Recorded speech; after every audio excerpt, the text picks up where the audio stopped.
I just got done playing all the Kingdom Hearts games, and I started thinking about all the things that I know Square Enix needs to put in Kingdom Hearts 3 if they want it to be as great as possible. So in no particular order, here's the list that I came up with. Number 1. A Treasure Planet world. This one's a no-brainer. Treasure Planet is one of Disney's most underrated movies, and for a good reason. Not enough people are talking about it. Treasure Planet is a perfect fit for the Kingdom Hearts universe. You have a story that spans through space, a charismatic cast, epic space battles, and an amazing soundtrack. In fact, you're already listening to it right now. I'm honestly surprised that Disney hasn't already made this into a level, but third time's the charm. Number 2. A comic book world. This one's a no-brainer. Now that Disney owns Marvel, almost anything can happen in Kingdom Hearts. Team up with the X-Men? Sure. Join the Avengers? Why not? There are so many possibilities with this suggestion that it could take hours to write out every single possible world. But more than anything, they need to put Deadpool in the game. How amazing would it be to have Deadpool tell the player that he's confused every time someone tried explaining the plot of the game he was in? Number 3. A Star Wars level. This one's a no-brainer. Star Wars is now one of Disney's most overrated movies, and for a good reason. Too many people are talking about it.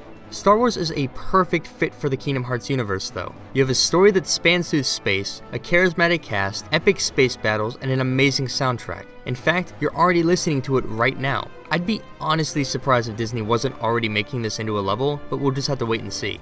Number 4. A Jungle Book level. This one's not so much of a no-brainer, so I don't blame you if you never thought of it. One of the most diverse levels in terms of gameplay in Kingdom Hearts 1 was the Tarzan level. You had rope swinging, sliding on vines, and even a little bit of swimming, but unfortunately Disney lost the rights to Tarzan, and there was never another level quite like it in any of the later installments. I think all these gameplay mechanics would fit perfectly into a Jungle Book level, with its charismatic cast, epic jungle battles, and an amazing soundtrack. Personally, I don't see how they could mess it up.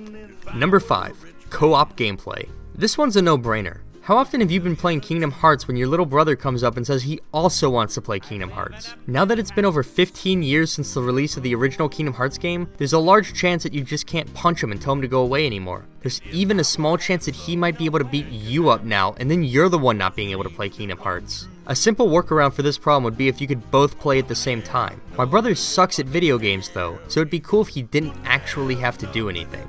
Number 5. More Final Fantasy characters. This one's a no-brainer. There hasn't been a new Final Fantasy character introduced to the series since Kingdom Hearts 2, and after looking it up, I found out that there were still a lot of them left. I found one character in particular from Final Fantasy VIII named Squall, who looks a lot like Leon, so I think it'd be pretty neat if the two of them formed some kind of rivalry, like with Cloud and Sephiroth.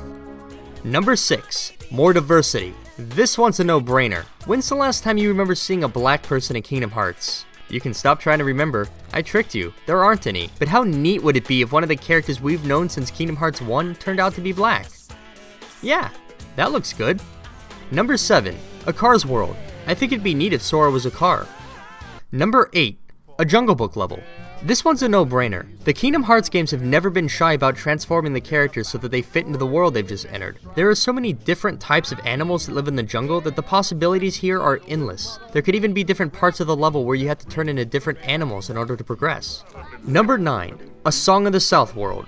This one's a no-brainer. A lot of people claim that Song of the South is racist, but if they'd actually watched the movie, they'd realize just how dumb they are. Song of the South has both white and black people in it, so it's already way more inclusive than Kingdom Hearts is. I think that the only reason they haven't made a Song of the South world yet is that the game engine that they were using at the time wasn't capable of truly bringing the world to life. But with the Unreal 4 engine, I think it's pretty clear that if we don't see a Song of the South world, then Square Enix is just racist. Number 10. Single player only gameplay. This one is a no-brainer. Too many games these days focus way too heavily on adding multiplayer functionality that the rest of the game doesn't get as much attention as it deserves. I know for a fact that if I find out that Kingdom Hearts 3's main story isn't as perfect as it could be because the development team stopped working on it in order to work on multiplayer, I'll scream really loud and for a really long time. In fact, you're already listening to it right now. Number 11. Bring back Hitler. This one is a no-brainer. In Disney's 1943 Der Fuhrer's Face, or as it's known in America, The Fury's Face, Hitler forever became a Disney character, so why hasn't he been a major antagonist in any of the Kingdom Hearts games? I think it's because they wanted to save the best villain for when the time was just right, and what better right than the third Kingdom Hearts game? Most people only remember Hitler for his mustache, but he also yelled a lot, and I think that's a pretty important trait for a villain to have. There's a lot they could do with a Hitler-themed level, and in the short film, even Donald Duck was a Nazi. So maybe they could have Donald be tempted to rejoin his old master before deciding to stay with Sora. Square Enix hasn't programmed any Jewish characters into Kingdom Hearts yet, so I'm not sure what his motivation would be exactly, but at the end of the day, wouldn't it just feel so satisfying to take the darkness out of Hitler's heart and make him into a good guy? He could even join your party for a little bit, or maybe help you fight the final boss at the end of the game. Number 12, My Friend Ryan. If you know My Friend Ryan, then this one's a no-brainer. Ryan is a lifeguard at Disney World, so I don't see any reason they couldn't put him in the next Kingdom Hearts game. How neat would it be if Sora, Donald, and Goofy crashed into some water when they went to a new world, and then my friend Ryan saved them before they drowned? He even has a pet hedgehog, which I think Square Enix could do a lot with, but don't tell anyone because he's not allowed to have pets in his apartment. Number 13, a Jungle Book level. This one's a no-brainer. In Kingdom Hearts 2, the Atlantica level was just a series of rhythm games, but if they brought it back for Kingdom Hearts 3, then that would be the 4th time in the last 25 years that an Atlantica level has been used. I can't think of any Disney movies that have the exact same songs the Jungle Book has, so it only makes sense to use the Jungle Book for the new rhythm game level. Number 14, a cool name. Wrapping up the list is another no-brainer. After 358 over 2 days, the 1.5, 2.5 final mix, and 2.8 collections, there's no way fans would be satisfied if the next game to come out was just Kingdom Hearts 3. If the next game doesn't have a title that sounds at least as cool as Kingdom Hearts the sum of IJK -2 I squared and 2 KJI in a quaternion number system final mix edition, then I'm not even entirely sure I'll bother buying it until it goes on sale. I'm Devin from Video 2, and this has been my list of things we need to see in Kingdom Hearts 3. If you agree with everything I've said, consider liking the video and subscribing to my channel. If you don't agree with anything on my list, consider liking the video and subscribing to my channel. Thanks for watching.